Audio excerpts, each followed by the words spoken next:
Hi friends, అందరికీ happy Vinayaka Chavithi. అయితే మా పామిల్లో రకరకాల వినాయకులు కూర్చోబెట్టారు. అయితే ఈసారి టాప్ 8 వినాయకులు చూద్దాం. ముందుగా ఈ వినాయకుడిని బ్రాహ్మణ వీధిలో కూర్చోబెట్టారు. హోమ్మేడ్గా తయారు చేశారు. రవి అనే పిల్లవాడు చేశాడని తెలిసింది. చాలా అద్భుతంగా చేశారు. అయితే చూడకపోతే మాత్రం ఖచ్చితంగా చూసేయండి, అంత అద్భుతంగా ఉంది. ఫస్ట్ వన్, ఈ వినాయకుడిని భూజగరుడి వీధిలో కూర్చోబెట్టారనమాట. నాకైతే చాలా నచ్చింది, చాలా బాగుంది, ముద్దుగా, ఎంతో క్యూట్గా. అండ్ ఈ వినాయకుడు మనకి తెలుసు కదా, పామిడి కళ్యాణ మండపం, అందులో కూర్చోబెట్టారు. చాలా స్టైలిష్గా ఉన్నాడు వినాయకుడు ఇక్కడైతే.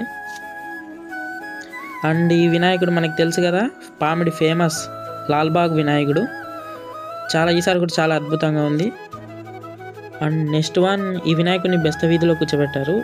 సెంటర్ ఆఫ్ అట్రాక్షన్ అని చెప్పొచ్చు. ఒక వ్యాసన్కి వరం ఇచ్చే వినాయకుడు అని ఒక టైటిల్తో కాన్సెప్ట్తో కూర్చోబెట్టారు. And next one,